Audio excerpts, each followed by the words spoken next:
Bem-vindos ao Neoncast, a Química em Evidência. O tema do nosso podcast hoje é Boa Prática Corporativa. Está aqui conosco hoje o Dr. Alfredo, seja bem-vindo, doutor, e a Thaís, assistente de RH, que também veio dar um bom apoio para a gente. Bem-vinda, Tá? Obrigada. Como eu estava falando com vocês antes de começar, normalmente eu começo perguntando para vocês se apresentarem, falar um pouco da formação, né, e da trajetória. Doutor, se puder começar. Vamos lá. Bom, primeiro, muito obrigado aí por ter me convidado. Nós é uma honra agradecemos. estar aqui junto com vocês. Bom, a minha carreira, na verdade, minha área trabalhista, uma área de compliance. Eu sou especializado em direito do trabalho e em processo tributário e direito tributário. E a minha origem, inclusive, é uma origem que vem de sindicato patronal. Na verdade, eu trabalhei em departamento jurídico de empresas. Dali eu comecei a ter contato logo no início com muitas convenções coletivas, negociações coletivas com empresas, toda a parte de compliance, e transcorri nessa área, dando sempre suporte para empresas, né? Então, implantação de PLR, de banco de horas, processos de remuneração, e aí dentro daquilo que, a meu ver, é o mais importante, que é a parte de compliance, a parte de preventivo, também há a parte também de defesa, mas, naturalmente, eu tenho sempre para mim que o mais importante hoje é a empresa sempre investir muito mais no preventivo para poder estar aí adequada àquilo que o mercado precisa e também em compliance no geral, né? Entendi. Isso é. Legal. Tá, bem-vinda novamente. Conta um pouquinho pra gente sobre o RH, a sua formação e a tua trajetória na Neo. Primeiramente, muito obrigada, Fê, pelo Obrigado. convite também. Eu fiquei muito feliz por estar aqui hoje. Eu iniciei na Neon como estagiária no ano de 2022 e após 9 meses, né, de estágio, eu fui efetivada. Aí fui para auxiliar de recursos humanos e recentemente fui promovida para assistente, né? Tenho me desenvolvido bastante na área do RH, na Neon, tanto profissionalmente quanto pessoalmente, tem sido muito bom. E a minha rotina no RH é uma loucura, né? RH generalista, então a gente faz de tudo. Não me vejo fazendo outra coisa. Lá a gente faz tanto a parte de admissão, demissão, recrutamento e seleção, com o crescimento da Neon, tá muito em alta. Processos trabalhistas também, né? Tem todos os rituais, né? Exatamente. Do processo de gestão, né? Exatamente, todos os Contratação, processos. né? Contratação, demissão, desenvolvimento, treinamento. Os treinamentos estão fortes hoje, né? Sim. Legal, tá. Até pra gente começar aqui, eu disse pra vocês que eu vou acabar seguindo um pouco o roteiro, né? Eu não costumo seguir muito, mas Tá bom, tem muitas perguntas técnicas, né? E aí, conforme for surgindo outras questões, a gente também vai colocando aqui na mesa para tentar tirar o melhor proveito desse tempo que a gente tem aqui, certo? Tá bom. Então, já tem uma pergunta aqui direcionada para o senhor, doutor. A primeira pergunta tem a ver com a parte que é uma grande dúvida, né, dos funcionários, que é a questão de quando o feriado cai no sábado, né? Neste caso, né, muitas vezes as empresas esquecem sobre a questão da compensação, né? Se puder explicar um pouquinho disso. Claro. Esse tema acabou ressurgindo de uns tempos para cá, porque por conta aí de alguns vídeos que têm circulado no TikTok, o pessoal tem criado uma interpretação um pouco errônea. Mas o caso, ele é relativamente simples, né? O que acontece é o seguinte, a Constituição Federal, ela estabelece uma jornada máxima semanal. Eu só vou explicar essa introdução para poder contextualizar quem não conhece o que seria a compensação, né? Boa. Mas são 44 horas semanais. Só que a CLT fala que a jornada máxima diária é de 8 horas. Então, se você pega as 44 teto, e claro que pode ser 36, 40, de acordo aí com cada contrato, mas você pega as 44 teto e distribui no período de 5 dias na semana, com um teto de 8, então tem que ser 8 de segunda a sexta, e aí você vai verificar que vai sobrar 4. Então, esse 4 as empresas jogam como regra quando? No sábado. Então, fica 8 segunda a sexta, 4 no sábado. Domingo é folga semanal, porque a Constituição fala que preferencialmente é o domingo, tanto que é essa briga aí da jornada 6x1 Sim. que querem derrubar. Muito bem, só que tem empresa que não trabalha de sábado. Então vamos colocar duas situações. O profissional, no departamento que trabalha 8 horas de segunda a sexta-feira, 4 no sábado, e o profissional no departamento do lado, que ele trabalha, o setor dele não trabalha de sábado. Então pense assim, esse profissional que não trabalha de sábado, a empresa pega as 4 horas do sábado que ele trabalharia, porque são 44 na semana, e divide ao longo de segunda a sexta. Então você pega 4 horas que dá 240 minutos, Divide por 5 dias, dá 48 minutos por dia. Então, esse profissional que não vai trabalhar no sábado, para ele poder cumprir a jornada de 44, ele tem que trabalhar segunda a sexta, 8h48. Por que eu falei tudo isso? Porque isso é possível por conta de um regime de compensação, que é o que você falou. Entendi. Então, ele excede a jornada de 8, mas a empresa não paga 8 horas, não paga hora extra para ele. Trabalha 48 minutos a mais por dia. Se no sábado é um feriado, vamos para o primeiro caso. O rapaz que trabalharia no sábado, que são 4 horas, não vai trabalhar porque é feriado. Exato. Então, na semana ele trabalhou 40. Sem redução de salário, sem desconto, sem nada. O rapaz que compensava, tecnicamente, no sábado ele já não viria. E aí entra a injustiça do porquê a jurisprudência construiu isso. Como que eu vou fazer continuar com 44 horas no sábado, porque trabalha 8h48, porque sábado foi feriado, e como é que eu faço que o outro trabalhe menos e ganhe a mesma coisa? Então, por conta disso, a jurisprudência, não está na lei isso, construiu a sistemática que, quando o sábado for feriado, as horas, os minutos que são compensados ao longo da semana têm que ser subtraídos. Então, aquele rapaz que trabalha ordinariamente 8h48 de segunda a sexta, naquela semana, trabalha só 8. Se a empresa mantiver ele com 8h48, todos os dias são 48 minutos de hora extraordinária. Então é isso que acontece quando você fala de um regime de compensação, como você falou. Tem no sábado, tem que ver quantos minutos, quantas horas de sábado foram distribuídas ao longo daquela semana, retirar essas horas todas e ele vai ter uma jornada reduzida. Na prática, na teoria é muito bonito falar isso. Na prática é difícil. Você pega uma empresa com 4 mil empregados, 5, 15 mil, como é que você controla isso individualmente? Uhum. Então, se não tiver um bom software ali amarrado para lembrar o DP, o RH, o departamento que cuide disso, vai passar.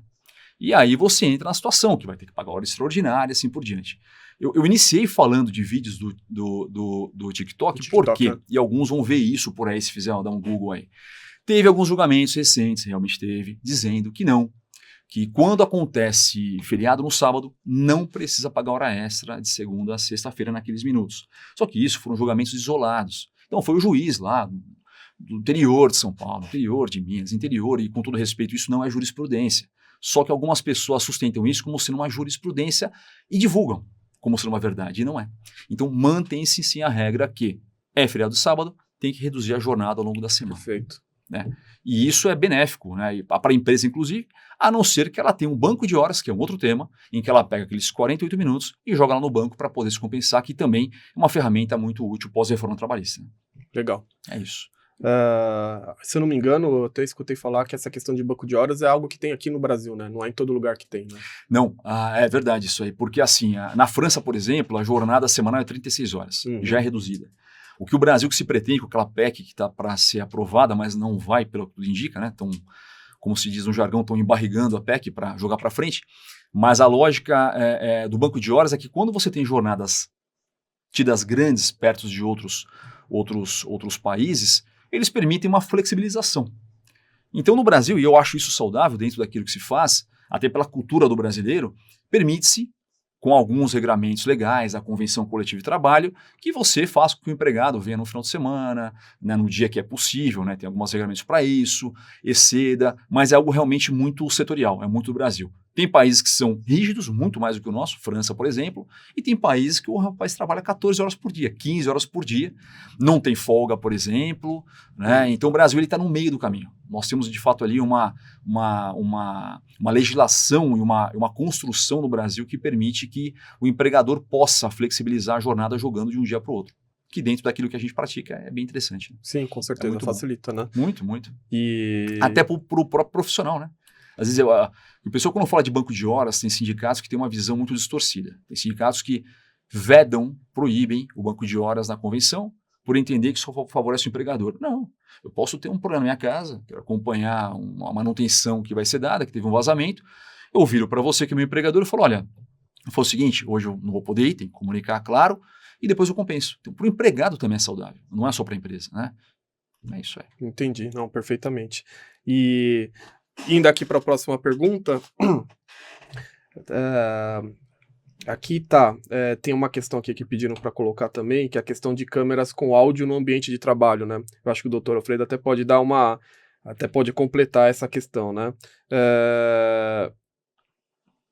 Como que funciona um pouco disso, né? Eu sei que precisa, a Neon é uma empresa B, né? Sim. E a gente até lá nas práticas de governança B tem a transparência, né? Sim. Mas a gente não sabe bem como que isso funciona muito, né? A gente sabe como que funciona na Neon, né?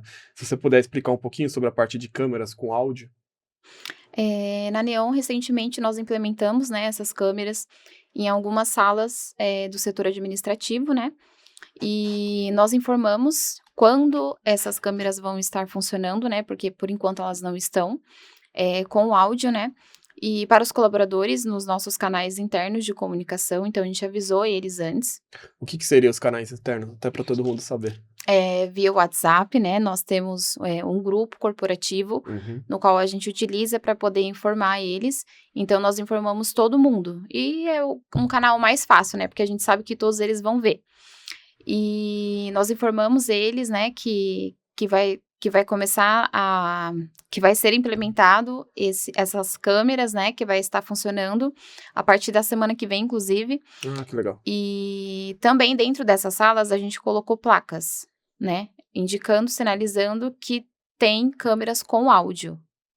Porque a gente entende, né, que sendo transparente com os colaboradores, eles se sentem mais seguros, respeitados, não é pego de surpresa. Então, a gente preza bastante na Neon pela transparência. Legal. Isso falando de cultura da Neon faz todo sentido mesmo, né? É a nossa postura. Mas, à luz da lei, no rigor da lei, doutor, como que funciona isso? A empresa deve informar, não precisa? Isso é só uma questão de transparência da Neon? Como que é essa situação? Na verdade é assim. Quando se trata de estabelecimento de propriedade privada, você pode filmar tudo. Você pode filmar, você pode gravar. Você pode filmar vídeo, você pode gravar áudio, né? Assim como na sua casa você também pode fazer. Então, o que acontece? Nós temos legislações municipais. Cada município, apesar do tema ser trabalhista, tem empregados ali, colaboradores, cada município regra de uma forma. Então, vou dar exemplo aqui de São Paulo, vou dar exemplo aqui do Rio de Janeiro, município, eu estou falando. Niterói também tem uma regra similar e cada município pode ter outra. O que se estabelece como regra no Brasil, por município, é que todo estabelecimento, na entrada e na saída, se tiver mais do que uma entrada e saída, então 2, 3 entradas, 3 saídas, tem que ter uma placa indicativa. A placa tem que falar que a imagem ela é captada, o áudio é captado e que é resguardado de acordo com uma lei federal que estabelece o tamanho da placa. Então é interessante porque essa lei ela fala a medida da placa, ela fala a cor do fundo da placa, ele fala o tamanho da letra, ele fala os dizeres da placa. Então essa placa é obrigatória só para dizer, olha, você está num ambiente privado, um ambiente que pertence a terceiros, e você vai ser filmado. Como acontece se você pega o metrô, quando acontece quando você vai, vamos supor, numa padaria, você como consumidor, eu estou falando, né? Tem filmagens, porque é para segurança. A questão maior desse tipo de situação é que, como ela bem disse, é interessante que a empresa, além das placas, comunique para o profissional, explique para ele o motivo, até para entender que aquela ferramenta é uma ferramenta não de fiscalização, mas de segurança. Então, infelizmente acontece, pode acontecer um furto, um roubo em qualquer empresa, né, alguma circunstância alheia à vontade de qualquer um, a câmera está ali para poder proteger o interesse de todo mundo, inclusive do próprio colaborador, né? Então, cada vez mais é interessante que as empresas coloquem. Quando eu pego isso assim, que a gente trata em treinamento sobre isso, ou em casos concretos ali que a gente verifica, a recomendação sempre é colocar em tudo, mas tudo. Coloque em corredor, coloque em salas como essa, coloque em sala de reunião, dê preferência com gravação de áudio. E não, isso não é uma afronta. Não precisa ter o consentimento escrito da pessoa. Não tem nenhuma relação com a Lei Geral de Proteção de Dados, porque você não vai compartilhar aquele dado. Né? Só não pode colocar em locais íntimos. Então, eu não posso colocar no banheiro, né? Eu posso colocar sim no refeitório. Você está comendo? Sim, nenhum problema. Posso colocar no refeitório. Posso colocar no local onde tem armários, onde a pessoa guarda a roupa, ele não troca a roupa, que é diferente. Então, quanto maior o número de câmeras espalhadas naquela empresa, como é o caso aí da própria Neon, melhor, porque assegura para todo mundo, sem dúvida nenhuma. É bem interessante, é saudável, inclusive, ainda mais nos dias de hoje, né? E até para que todo mundo saiba, e eu creio que a confusão que alguns profissionais fazem, não é porque uma empresa capta o áudio e o vídeo que ela vai utilizar. Aquilo é meramente segurança. É meramente para poder algum colaborador, algum líder encarregado, poder verificar como é que está o andamento do serviço em termos também de segurança. Mas jamais vai ser compartilhado. Não vai ser colocado no YouTube, TikTok, Exato. Assim por diante. A gente fala isso. Regra, né? A gente fala isso porque assim, você vê alguns vídeos circulando e alguns profissionais e sindicatos dando contra isso. Que absurdo, estou lá na hora do café da manhã da empresa e está me filmando. Não, quando isso vaza, é algum profissional mal intencionado que quebrou alguma regra de segurança da empresa, Entendi. pode acontecer, ele captou e vazou, e claro, vai ser punido, vai responder por aquilo, mas não é a regra, não é isso que acontece. Né? Então é bem interessante, é bem importante que se preze por filmar e captar o áudio de tudo quanto é ambiente que puder. E o custo hoje em dia é baixo, é o tranquilo para se fazer, né? Entendi. Não, perfeitamente. É isso aí. O bom é que a gente respeita a regra direitinho, né? Até por isso que a gente tem um apoio seu, né? E para conduzir essas práticas da forma transparente para os funcionários e ao mesmo tempo dentro da lei, né? Isso é o mais importante. A Neon sempre teve essa cultura, né? A gente De começou a trabalhar, segurança. comecei a trabalhar para a Neon faz algum tempo, no escritório, e esse eu acho que é uma situação que vale a pena levantar, porque tem sempre dois tipos de empresa que você encara na minha profissão. A primeira, que você vê que ela desconhece. Tem a menor ideia de como é que funciona a legislação, não é má fé. Ela não só ignorância mesmo. É ignorância. É uma questão de fato ali de não tem valor para ser investido naquele setor, então basicamente os sócios tocam o negócio como podem, então ela acaba descumprindo por má fé. Por falta de conhecimento, não é má fé, perdão. Tem aquela segunda que é natural, não é criticável isso, ela sabe da regra, mas ela opta em assumir risco. Tudo na vida a gente assume risco. Sim. Nenhuma empresa no Brasil cumpre 100%, é uma utopia falar isso. Então, perfeito, ela sabe, ela conhece e ela mede aquilo que ela quer cumprir e descumprir. E tem casos da outra ponta que é da Neon. A Neon é o tipo da empresa que, se você for levantar, não tem passivo. É uma empresa que ela, de fato, ela trabalha muito mais no preventivo, ela trabalha visando o colaborador, tanto que o ambiente de trabalho, para quem circula lá, sabe muito bem que ele é um ambiente leve, um ambiente tranquilo. Tem áreas, inclusive, que o profissional tem ali para descanso, áreas bem importantes para o dia a dia do profissional, até por uma questão de saúde mental, né? Mas agora próximo teremos a questão do risco psicossocial, isso tem impacto. Então a Neon tem essa cultura, né? Isso que eu percebi quando entrei, até brinquei isso com os sócios, inclusive contigo, dizendo que assim, é uma empresa que ela antevê. Então, assim como a Thaís bem colocou, então vamos colocar a câmera, vamos primeiro comunicar, vamos falar profissional. Precisava, pela lei não precisava fazer, mas tem essa cautela, porque é a cultura dos sócios e isso mostra que a Neon ela tem um caminho um pouco diferenciado nos 3 grupos que eu expliquei. Entendi. Isso aí. Perfeitamente. Já adiantando aqui, eu vou passar para uma outra questão também, que essa é interessante, eu tenho curiosidade também, que é a questão da parte de intervalos entre jornada, né? Existe a questão do respeito por esse intervalo, né? E precisa ser concedido da forma correta, né? Senão deve ser pago horas extras, né? Como que funciona um pouco disso? Essa parte do intervalo entre jornadas, né? Nós temos 2. A gente tem intervalo intra-jornada e interjornada. Eu sempre... São duas regras. Eu sempre brinco assim, para não confundir, para separar um do outro, quando você fala de intra-jornada, você pensa numa intranet. Intranet é diferente de uma internet. Então, intranet é dentro. Então, intra-jornada é dentro da jornada. Então, é o intervalo que, de acordo com a jornada do empregado, ele tem a de descanso e refeição. Então, perceba que não é para refeição, é descanso e refeição. E o interjornada é o internet, é fora. Então, é entre o intervalo se mede do batimento de ponto no final do dia, então o horário que ele sai, até o início do próximo dia. Esses 2 intervalos aí são intervalos que a pessoa imagina que é para se alimentar ou para a pessoa poder descansar, para poder dormir, e não é, eles são intervalos que historicamente a CLT é de 43. Nós tivemos uma reforma em 67, tivemos uma outra grande reforma em 76 e agora aí 2017. Eles foram de fato colocados, de acordo com a jornada, por uma questão de medicina ocupacional. Então, a importância do cumprimento e de exigir que o profissional cumpra aquele intervalo não é somente para ele poder comer, mas ele não quer comer hoje. Não, é para ele poder descansar. É restabelecimento da saúde física e mental. Né? Por isso que entre uma jornada e outra, que é o intervalo tem que ser de 11 horas, mínimo 11 horas. O artigo 66 da CLT estabelece isso. E o intra-jornada, que é no meio da jornada, abaixo de 4 horas não tem intervalo, por lei, a empresa pode colocar, nenhum problema. Né? Entre 4 e 6, 15 minutos, acima de 6, 1 hora, claro, toda a convenção coletiva pode mudar isso, 1h30, 2, né? Ela pode modificar aí a questão. Né? Então ele tem essa situação.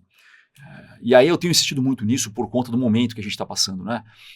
Um dos temas, para você ter uma base, como é importante essa sua pergunta, 26 de maio agora vai entrar, eu acabei comentando aí, da questão dos riscos psicossociais.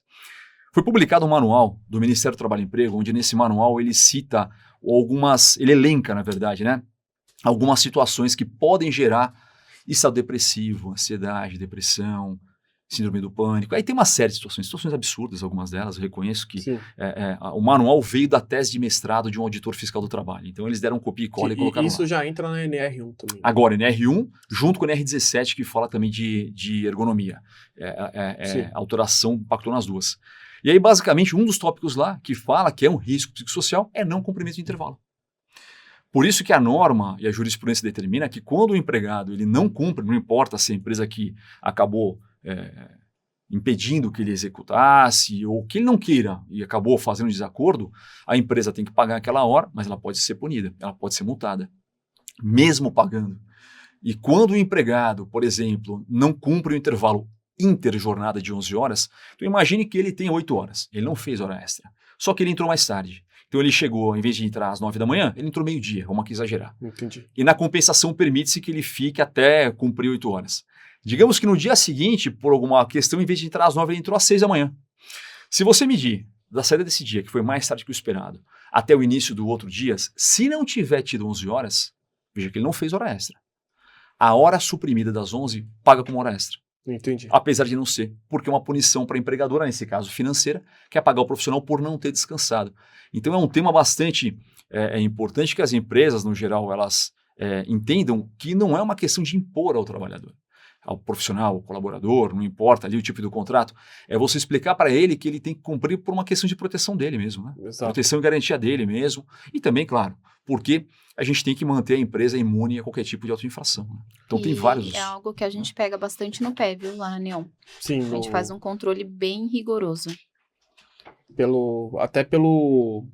Muitas vezes tem até comunicação até pelo próprio WhatsApp mesmo, né? Que você disse, né? Sim, a gente controla tudo bonitinho lá pelo ponto.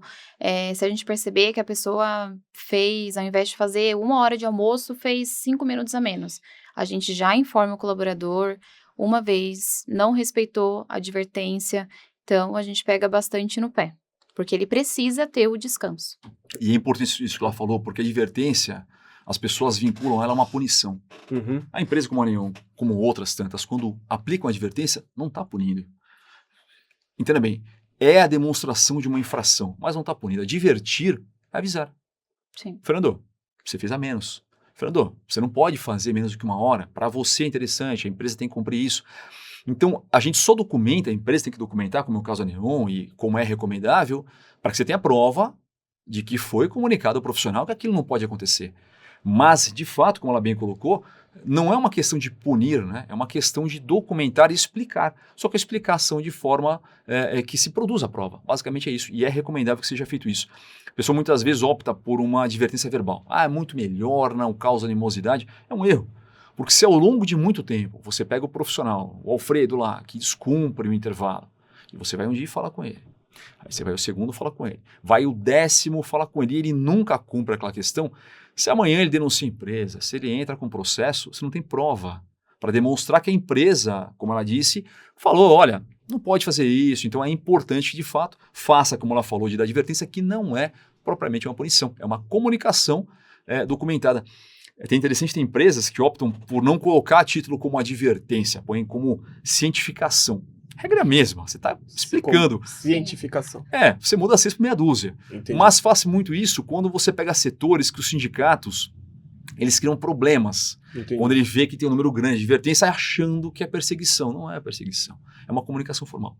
Então, é bem interessante fazer isso que ela falou, fazer esse controle, né, bem detalhado, bem próximo, e manter ali um canal aberto com o profissional e quando detectar descumprimento, aplicar essa lei de advertência. Formalização. E até para proteger dessa turma que às vezes pode resolver fazer pausa de 30 a 40 minutos, né? Sim. Ao invés da pausa correta, Sim. que é de 1 hora, né? Você sabe que cada vez mais o Ministério do Trabalho e Emprego tem pego casos e ele tem reconhecido como doença ocupacional casos comuns de estafa. A pessoa às vezes está num momento de divórcio, separação lá, infelizmente o filho está doente, uma doença grave, qualquer problema na índole particular. E por conta disso, ela está com ansiedade, está com depressão. Se casado a isso, você der um azar que na tua empresa, numa empresa qualquer, não tem um controle bastante próximo, como a Thaís bem colocou ali, de chegar e falar, não, pera lá, tem que advertir, tem que punir. O Ministério do Trabalho e Emprego entende que talvez a ansiedade seja decorrente da falta de tempo de descanso, de alimentação.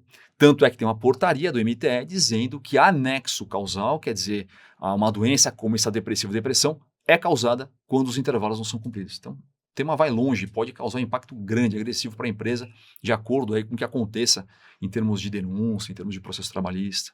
Vai longe. Né? Perfeito. Vai longe. Eu vou aproveitar para fazer uma pergunta, então, que não está aqui na pauta.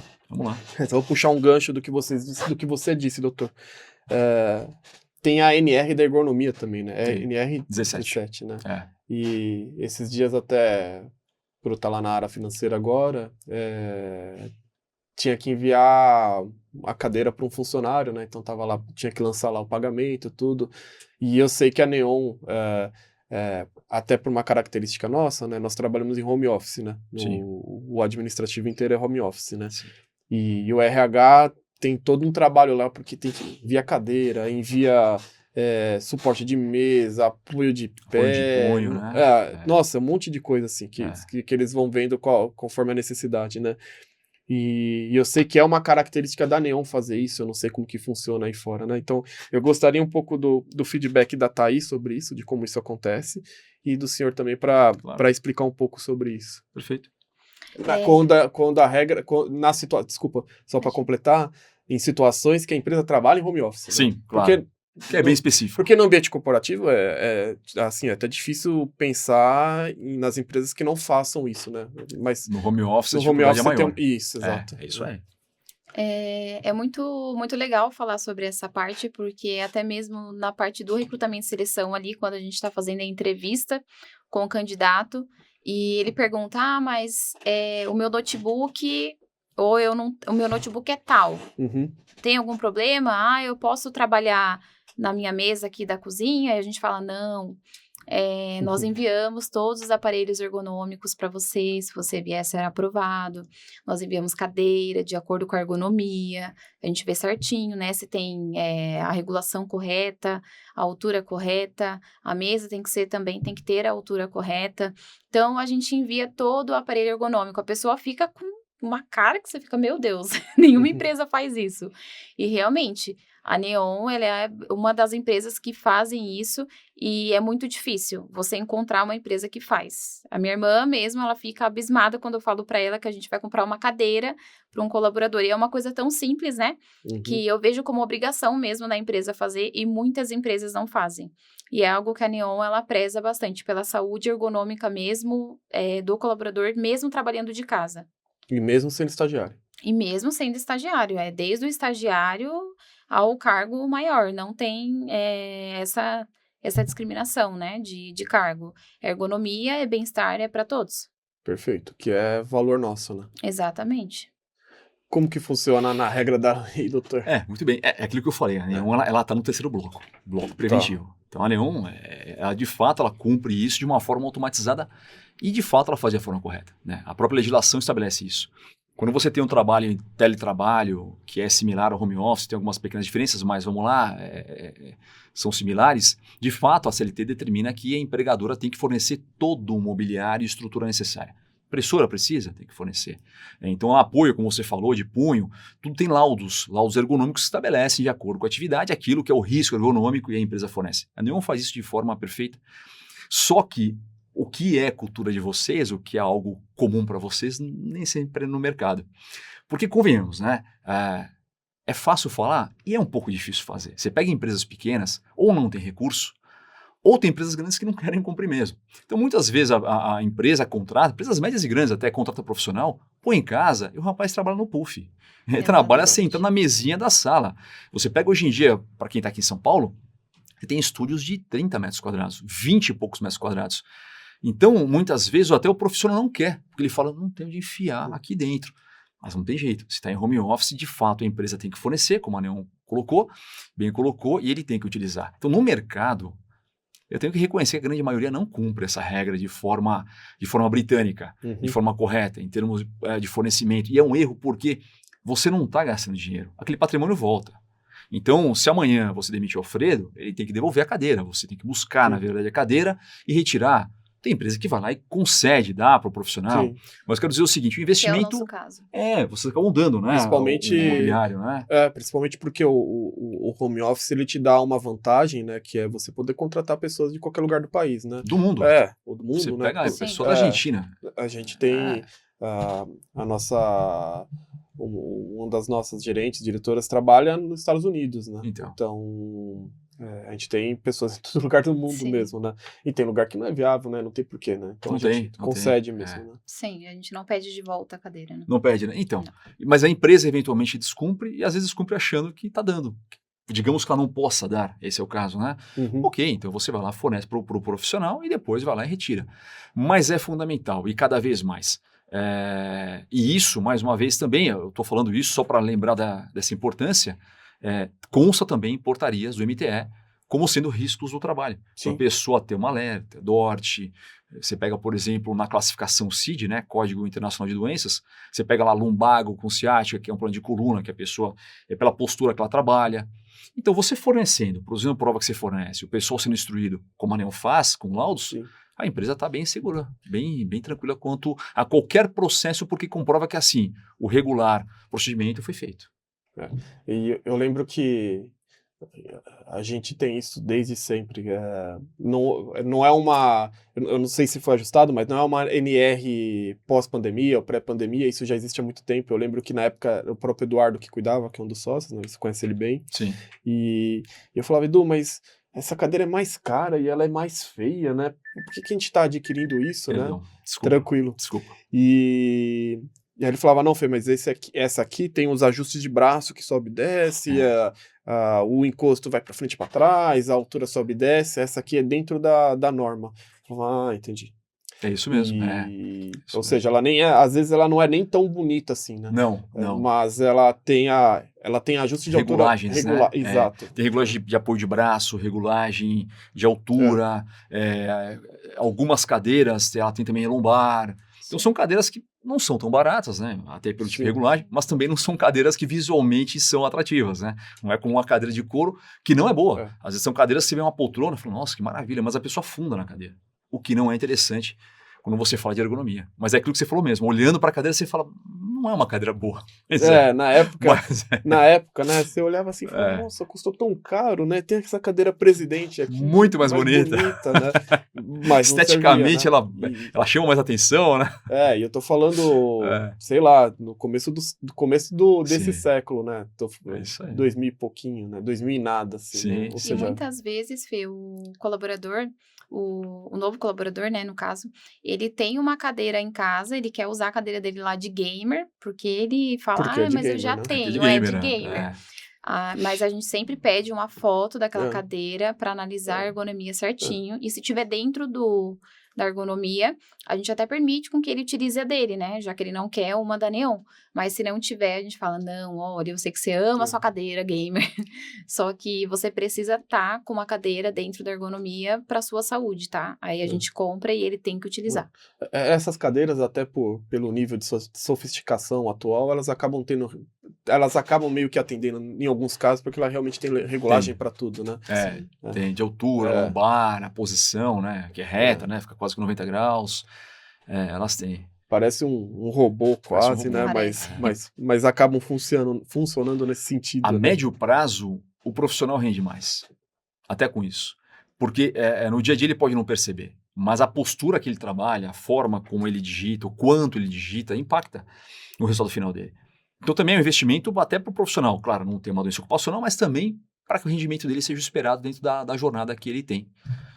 Vale a pena investir nisso, realmente. Entendi. E a Neon, de fato, como você falou, faz isso antes da pandemia. Fez isso antes dessa regulamentação toda, né? Realmente, assim, porque quando a gente fez desde sempre, né? Mas a gente trabalhava no escritório, todo mundo junto. Era cultura normal, né? Sim. Mas realmente foi um desafio quando, em 2020, né? Em 2020, quando entrou a pandemia, né? Lá para março, coisa assim. Que a gente falou, vai todo mundo trabalhar em casa, mas como que a gente faz, né? Então foi uma logística gigante ali para levar a estrutura para cada um. Entregar, né? E aí quando contratava, como que ia fazer? Tem que manter, então tem que adquirir, entregar. Realmente não é fácil assim, né? Tem algumas empresas até que pedem para o profissional escolher, Porque às vezes ele está numa localidade do Brasil que você não consegue entregar. Não Sim. entrega, uma Amazon não entrega, um Mercado Livre não entrega. O Brasil, a pessoa fala, mas como não? O Brasil é um continente, não é um país. Se você for analisar, se você for rodar pelo país, são realidades diferentes, mas totalmente diferentes do que você Vocês não encontra. têm estrutura rodoviária, Nada, né? nada, no meio do nada. E a pessoa está lá, com o notebook dela, a internet e vida que segue. E aí, muitas vezes, a empresa faz o quê? Você vê o que tem na tua região, verifica o que tem, bate foto, manda, a empresa valida lá com o técnico, com o engenheiro de trabalho, e aí fala, me passa a conta dessa loja, a empresa paga, ele vai lá e retira. É uma alternativa também de acordo com a localidade do país, né? Em vez de mandar entregar, a pessoa indica, a empresa paga, eles mandam entregar ou retira na loja, de uma forma ou de outra está cumprida a legislação. Sim, acaba se adaptando, né? De uma forma ou de outra tem que ser assim, não tem jeito. Perfeito. Vou puxar aqui já para a próxima pergunta, também é uma pergunta bem interessante. Faz tempo, já faz uns anos que eu não sou CLT, mas é uma questão boa de se perguntar, que é a questão das férias, né?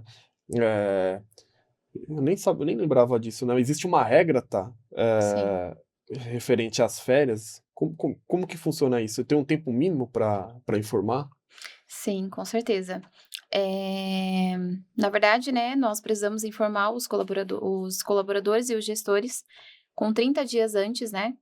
Com antecedência, tem que ter, então, todo um planejamento no qual a gente sempre fez bem rigorosamente, é algo que a gente nunca deixa passar, em questão de férias, então a gente mantém um controle bonitinho.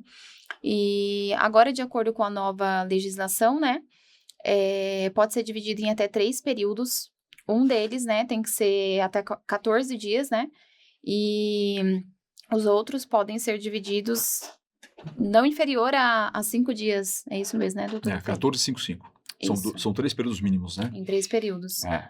E a gente faz um planejamento com planilhas, organiza anualmente, informa os colaboradores, informa os gestores com 30 dias antes, com antecedência, né? Para eles poderem se organizar, não deixar passar batido, porque tem colaborador que não quer tirar, mas eu não quero tirar férias. Mas a gente fala, não, mas você tem que tirar férias. Posso vender tudo. Não pode vender tudo, tem que descansar. Então, é algo que a gente sempre pega no pé deles, né? Também tem isso, né? Isso eu sei. Tem uma parte das férias que pode ser vendidas, né? Não lembro quanto que é, são 10 dias. Se não me engano. 10%, na verdade. 10%. É um terço. Um terço, então, assim... Duas coisas. O empregado não tem direito a 30 dias. Ele pode ter. Então, a questão dos 30 dias de férias vai depender muito da jornada que ele tem e do número de faltas injustificadas. Então, tem uma tabelinha na CLT que ela vai reduzindo de 30 para 24, para 18, de acordo com o número de faltas injustificadas no período aquisitivo. Então, por que eu falei tudo isso? Porque você multiplica por um terço aquele número. Se for 30, o abono pecuniário, que é o nome que se dá para a venda de férias, né, que a gente acaba utilizando esse termo, é de 10. Mas se for 24, são 8. E assim por diante. Então, a quantidade de dias que ele pode vender depende do número de dias que ele tem de férias, que nem sempre é 30. Né? Isso às vezes a pessoa fala, mas que absurdo, são 30. Depende. Se você faltou muito ao longo do ano, daquele aquisitivo, o teu número cai. Né? Então tem esse cálculo sim que é feito. Essa questão que você perguntou, dessa comunicação com 30 dias de antecedência, é um tema bem interessante, porque muitos acham que é uma imposição para a empregadora que não tem um sentido. Mas ele tem um sentido, isso tudo está na CLT, e muitos não sabem disso, mas daí corre disso tudo. Não é um chute cabalístico ali que o Congresso deu, né? Então a lógica é assim, pelo artigo 136, quem escolhe férias é a empresa. A pessoa acha que o empregado pode escolher. Não pode, ele pode solicitar. Fernando, pode ser em dezembro? Você pode dizer não. Por quê? Porque eu preciso de você. Então, como a empresa escolhe, eu tenho o direito de me programar. Então, se você quer me dar as férias para fevereiro, eu preciso me programar para minha vida privada, minha esposa, meu filho, minha filha, meu pai, sei lá, que em tal período eu vou poder viajar, eu vou poder fazer alguma reforma na minha casa. Então, por isso que existe a regra dos 30. É só para o profissional poder se programar. E eu disse isso por quê? Porque não é uma regra absoluta. A empresa tem o dever, de fato, de comunicar com 30. Mas, por exemplo, se o profissional chega para você e fala assim, Fernando, estou agora aqui em fevereiro, poxa, surgiu uma oportunidade, sei lá, no meio de março, menos de 30, de eu fazer uma viagem pro exterior, nunca foi. Não tem como você me quebrar o galho, que eu gostaria de sair de férias. Se você for ler a letra fria da lei, você fala, não vai dar 30, não posso fazer isso aí. Mas pela jurisprudência, se você comprova que ele fez uma solicitação formal, E aí entra a parte que eu recomendo, que ele comprove que o fato que ele pede existe. Então não é porque eu gostaria muito, é porque ele tem a prova de que ele fez, ele vai comprar uma passagem aérea, tem a prova de que, sei lá, vai ter uma internação de uma pessoa, de um ente dele que não envolve aquelas faltas justificadas em que ele gostaria de acompanhar. Neste caso, mediante solicitação, a empresa pode dar as férias para o empregado com menos de 30 de comunicação, mas veja, não é escolha da empresa. Foi porque ele solicitou. E ainda assim, a empresa, para poder quebrar essa regrinha, ela tem que ver se no caso concreto, ele, não a gente, tem como comprovar se o fato existe. Então não adianta ele falar, vou viajar, pô, mas você tem alguma? Ah, não tenho, a gente vai de carro. Então não vou poder quebrar a regra, porque eu preciso de alguma prova. Se o fiscal baixar aqui, eu tenho que mostrar que aquele fato, que a tua viagem existe e que você pediu. Então essa regrinha dos 30 dias tem por conta disso. Para ele se programar, mas quando ele solicita, pode ser quebrada, desde que tenha a prova da motivação. Entendi. E funciona também para essa possível venda de um terço, também funciona assim? Ele não tem que antecipar? Como que é essa comunicação então, também? Ou não existe uma regra para isso? E não, e tem uma regra na CLT e ele é um direito parcial do profissional, Uhum. porque funciona assim. O profissional, ele tem, quando você fala de férias, tem que trabalhar 12 meses, que é o aquisitivo, e gozar as férias nos 12 meses subsequentes, que são concessivos. Se o empregado ele quer se valer do que a gente chama de venda de férias, que na verdade é abono pecuniário, ele tem um prazo que ele tem que cumprir. Ele tem que comunicar à empresa, por escrito, com até 15 dias de antecedência ao final do período aquisitivo, de que ele quer fazer isso. Quando ele faz isso e comunica formalmente, a empresa não tem escolha. A empresa vai ter que comprar, vai ter que pagar, indenizar 1/3 do tempo de férias. Então, a lógica é assim, ele entrou esse ano, em janeiro. Dezembro completa um ano. Então, até o dia 14 de dezembro, esse é o raciocínio, ele tem que mandar para você. Mandou, puxa, mas eu não gostaria de comprar. Não interessa, ele comunicou, você vai ter que aplicar. Passou esse prazo, ele perdeu o direito. Ah, então não pode ter? Pode, se a empresa quiser, aí muda o tema. Entendi. Então, se ele chegar, vamos supor no meu exemplo, 2027, fala, pô, Fredo, eu queria vender 1/3, não queria tirar 30 dias, eu perdi o prazo, vou formalizar, você pode aplicar o abono para mim? A empresa, aí nesse caso, de forma voluntária, pode ele formalizando. Esse é o ponto importante, não é a empresa que escolhe o abono, não é a empresa que escolhe a compra de férias, é sempre mediante solicitação dele. Só que tem um período que ele tem para que seja imposto isso à empresa e tem um período a partir dali, a partir depois daquele aquisitivo, que a empresa pode aceitar. Entendi. É nisso que o pessoal, como regra, confunde. Acha que pode ser imposto ou que muitos acham que ele pode solicitar a qualquer momento e você tem que ceder. Não é assim que funciona. Pô. Chatinho, né? São regrinhas que, assim, Mas no é dia a dia, para o interessante. DP, para o RH, apanha, porque, Sim. mais uma vez, falar é fácil. Aplicar no dia a dia com volume, na correria que você tem, como ela fala, é complicado. Né? Pera, como é que é o negócio aqui? Tem um caso ali. Então, por isso que muitas empresas, quando descumprem, não é má fé. Sim. Passou no volume, na bagunça. O Brasil não é um país muito fácil de se lidar com legislação. Então, assim, acaba passando. Né? Então, por isso que eu digo, ninguém é 100%, mas tem que se aproximar o máximo possível para ter aquilo que, dentro do que é possível, a gente cumprir. Neste caso, a gente consegue controlar ainda, né? Mesmo Sim. tendo mais de uma centena de funcionários, né? Tá. Não, Vocês a Neon conseguem. trabalha muito bem com isso. O controle é bem rígido, isso não tem como negar. A Ótimo. parte que a gente acompanha, a gente vê que É um bom feedback. bastante, mas isso é verdade mesmo. E não é puxa-saquice, não. Sim. De fato, é isso mesmo. Os números mostram, né? Sim, sim. O resultado, a permanência de colaborador na empresa, o turnover demonstra isso, né? Passivos inexistentes. Uhum. Então, quando você fala sobre temas como esse aqui, não tem como você enganar alguém. Você puxa, né, a certidões da empresa, você puxa a rotatividade, você verifica se de fato existe o cumprimento ou não. Esse é o melhor mapeamento que você pode fazer numa empresa. É o caso aí da Neon. Entendi. Boa. Vamos aqui para a próxima pergunta. Claro. Agora tem a ver com um tema super interessante, que é a parte da nossa certificação, né? Nós somos uma empresa B, né? Então, uma empresa que pensa no impacto social e ambiental também, né? Então, falando de impacto social, né? Como a gente está dizendo aqui, existe essa rigorosidade da Neon em respeitar a lei trabalhista como um todo, né? Qual que é a importância disso, né? De novo, nós somos uma empresa B, né? Ética, transparência, né? A gente acaba muitas vezes indo até além da lei, né? Do mínimo, né? Eu já citei, acho que em um ou outro podcast sobre algumas ações que nós tivemos B para proteção, né, dos funcionários. Você mesmo vai se beneficiar disso daqui a uns meses, né? Tá. Sim. Como que funciona isso aqui até para o Dr. Alfredo, que está conhecendo a Neon já há um tempo, já tem um entendimento, né? Essa cultura mesmo de fazer o certo, porque a gente sabe que é muito famoso as empresas dar aquele jeitinho, né? Como você disse, né? Tem três cestos aí, né? Os que desconhecem, os que fazem de verdade, e também tem aqueles que optam por não fazer, né? Eu costumo dizer o seguinte, certificação, como é o caso da Neon, que tem certificação aqui de empresa B. Que é bem rígido, aliás. Que é bem rígido. Teve que provar as evidências, não foi fácil. Não é meramente uma solicitação. Eu costumo dizer o seguinte, certificações no geral, e é o caso aí de empresa B, elas não são montadas, elas são declaradas. Então a empresa como a Neon tem, porque ela cumpre. Não porque ela buscou e cumpriu formalidades meramente ali para obter. Isso mostra coerência, né? Coerência jurídica, coerência com aquilo que ela busca de objetivo, busca também, naturalmente, simplesmente a obtenção de títulos, que são de fato, certificações são títulos, né? Para simplesmente formalizar aquilo para o mercado, porque a prática dela é aquela. Não porque ela busca aquilo com o objetivo, né, de vender um produto ou de se mostrar. Não, é porque meramente é declaratório. Então, é importante a empresa ter esse tipo de certificação. A dificuldade é grande, não é qualquer empresa que consegue esse tipo de documentação, mas isso só mostra de fato que o caminho é outro. A empresa pratica efetivamente. A empresa, ela, como eu falei, ela não só formaliza, mas ela mostra evidência que você colocou.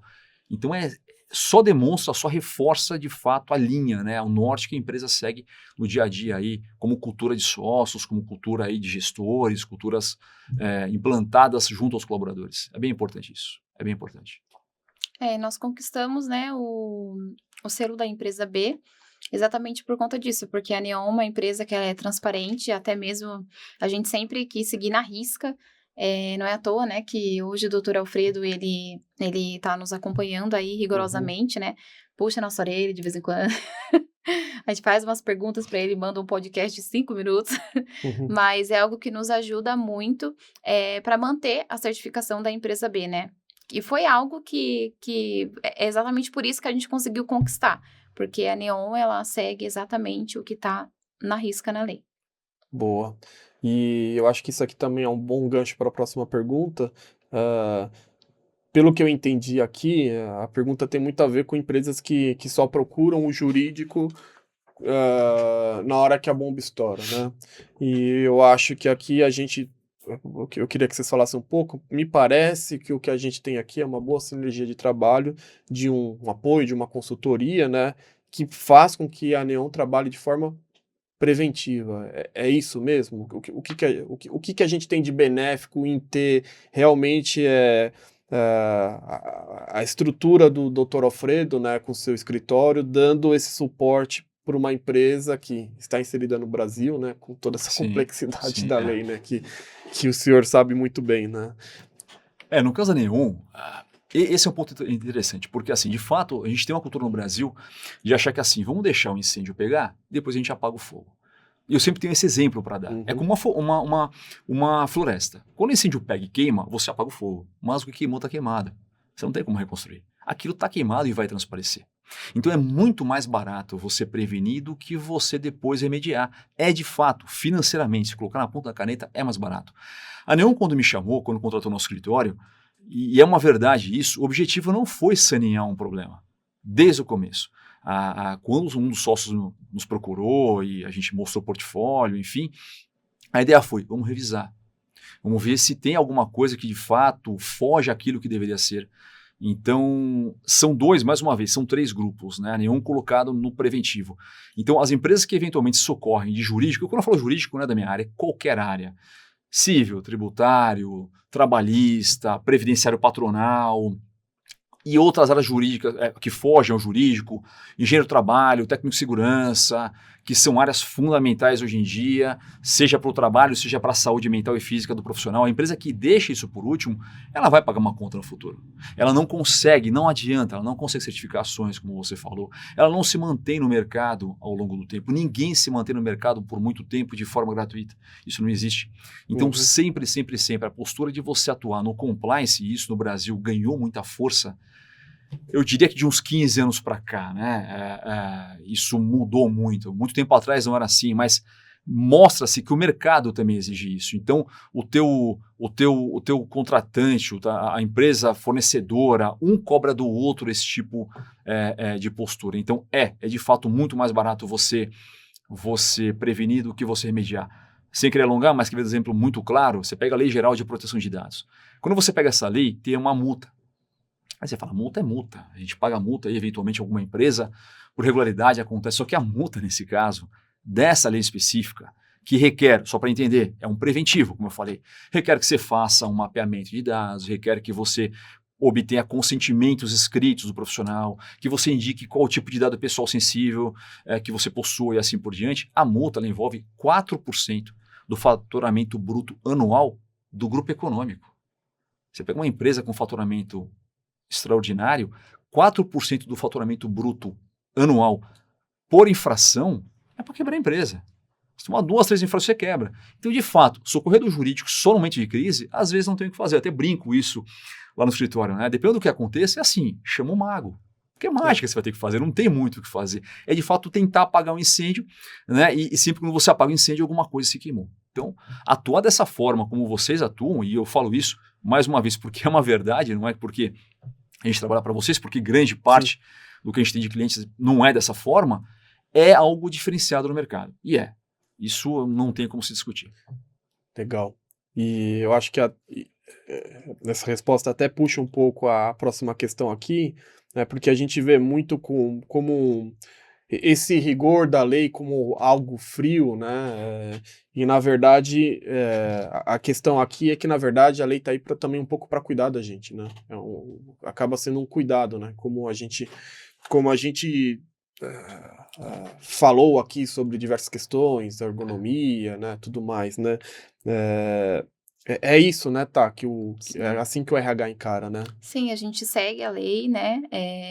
Como eu falei anteriormente, o doutor Alfredo vive pegando no nosso pé às vezes, Até porque cada vez tem alguma coisa nova que você vai descobrindo, né? Então Exatamente, você tem que... a gente aprende bastante com o doutor Alfredo, bastante todos os dias. Mas a gente sempre tenta levar para o lado mais humanizado, né? A gente sabe que a gente tem que seguir a lei ali, a risca certinho, só que a gente nunca pode deixar o lado humanizado. Então, a gente sempre tenta trazer para esse lado mesmo família, né? Porque é um dos nossos valores, né? Família. E a gente sempre tenta trazer para esse lado, mesmo seguindo a lei certinho, a gente sabe que é difícil separar, né? Claro. Os dois, mas é algo que a gente consegue. Boa. Com empatia. É isso aí. A grande questão do Brasil é a quantidade de norma, legislação. Então, a sociedade no geral tende a ver a norma contra a empresa sempre, ou a favor de A, a favor de B. É aquilo que você falou. Ela é uma questão de proteção. Então, quando você para e analisa com calma, a lógica da legislação ergonômica, medicina do trabalho, legislação de tempo, como eu falei, de intervalo, tem motivação para isso, férias, como você falou, por exemplo, 30 dias, mais uma vez, também não é um número chutado, são estudos médicos feitos há muito tempo atrás, que entende-se que em cada periodicidade a pessoa precisa de 30 dias para poder parar e respirar, tranquilizar. Então a norma de fato é para proteger. É que como no Brasil tem muita regrinha, e aí é o grande problema, não é a lei, é o judiciário trabalhista, acaba tendenciando de forma, a meu ver, equivocada ao trabalhador, isso começa a ter uma conotação errada. Entendi. Então o empresário ele é esmagado, ele perde o fôlego por ter uma série de exigências que muitas vezes vêm do judiciário, não é nem da legislação. Né? E aí começa a ter aquela conotação de, pô, que absurdo, e muitos não entendem o porquê daquilo, coisas muito simplórias. Né? Então, como ela falou de divisão de férias, né? 1455. Quando você lê a CLT, tecnicamente, entenda a explicação, é uma questão mais pedagógica, mas não pode dividir. Fala assim, pô, não pode? Não pode. Porque quando a legislação, com a CLT fala que pode dividir, é só se o empregado autorizar. Então a lógica que foi implantada é assim, Eu, como profissional, tenho que descansar 30 dias. Se eu quiser abrir mão desse direito, eu concordo com você, permita a divisão. Por isso que, por exemplo, uma das situações é o empregado tem que autorizar. Toda a norma trabalhista, ela não foi criada por uma alucinação de congressista. Teve uma base de estudo por trás dela, por mais absurdo que possa aparecer. Então, se a gente começar a analisar, vai ficar um dia aqui, cada item tem uma explicação para aquilo. Por que acontece tal situação, por que surgiu. Lembrando que aí também é uma problemática, né? O Brasil de 1943 era um Brasil fabril, de fábrica. Não é o Brasil de hoje. Então, muito do que está ali é pensando na fábrica, marcação de ponto. Então, por exemplo, a variação de ponto, você tem que desconsiderar para a hora S para desconto variações de 5 minutos por batimento ou 10 no final do dia. Mas por quê? Porque a lógica era assim, a pessoa estava numa fábrica, numa fila lá esperando o cidadão da frente bater. Eu estou aqui perdendo meu tempo. Ó. Então, os 5 minutos que eu perco é na fila da fábrica. Então, muita regrinha que tem lá, você fala, mas que absurdo. É que a legislação não foi atualizada, mas todas elas, você vê, tem um motivo de proteção ou da saúde ou do direito de alguém. Hoje em dia, né, requer uma revisão melhor, a reforma trabalhista de 2017 andou bem, mas muita coisa podia ter sido feita, né? Mas a lógica é essa, é de fato aí sempre buscar a proteção das pessoas. E é isso, né, que eu acho que é o objetivo de todo mundo, sempre. Ninguém quer o mal de ninguém. Exato. Sim, e a gente tenta deixar isso de forma mais leve, né, para os colaboradores. Sim. E até um dos últimos pontos aqui que eu tenho que ver com vocês, eu acho que todo esse feedback vai ajudar na construção do raciocínio, que é a nossa preocupação com o cliente também, né? Que a Neon sempre teve, né? De entregar o melhor para o cliente, né? Como que tudo isso, todas essas, vamos chamar de, é o tema do podcast, né? Sim. Boa prática corporativa, né? Como que tudo isso favorece o nosso cliente no final? Bom, se uma empresa paga o colaborador errado, se ela faz tudo errado, se ela, como o doutor Alfredo falou, trabalha num puff, como que ela vai atender um cliente com excelência? Como que ela vai dar um atendimento para ele com excelência mesmo? Como que ela vai trabalhar feliz?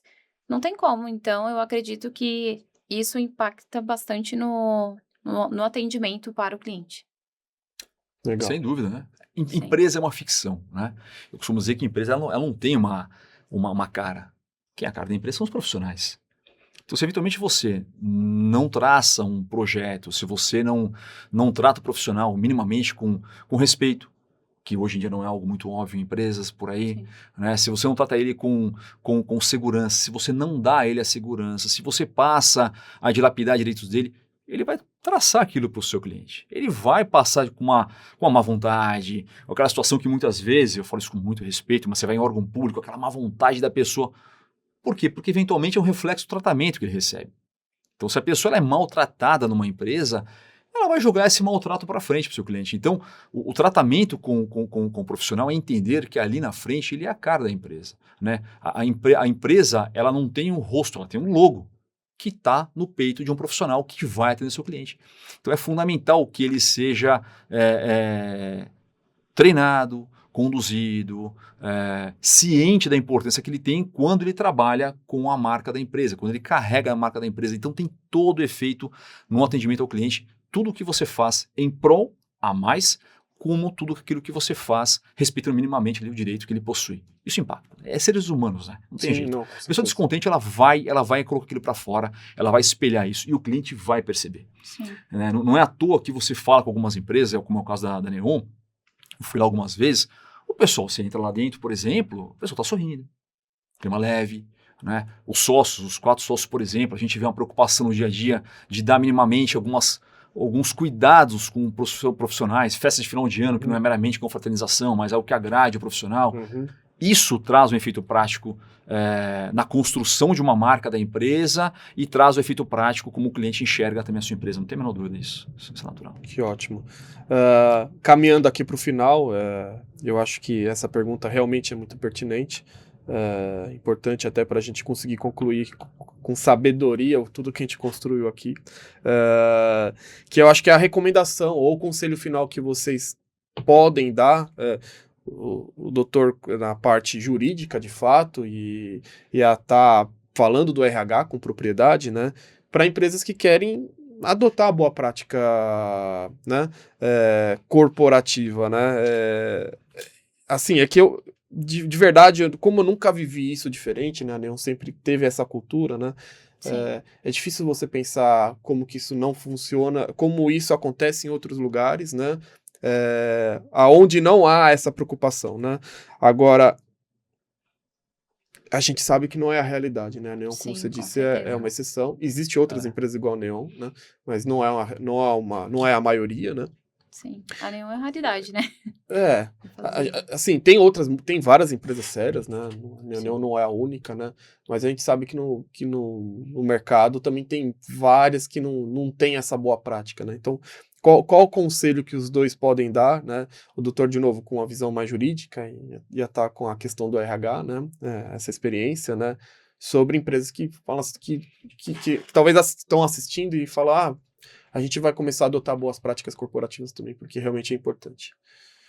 Olha, a gente tem que sempre pensar no seguinte: o Brasil, isso é estatística, ele é composto por micro e pequenos empresários no geral. A grande massa de empregador não é média e grande empresa, é pequena empresa. Então, o que eu sempre recomendo, e isso vale para pequena, mas também vale para média e para grande, que quer mudar a cultura da empresa, é começar pelo básico, é o trivial. Então, assim, o que é a base?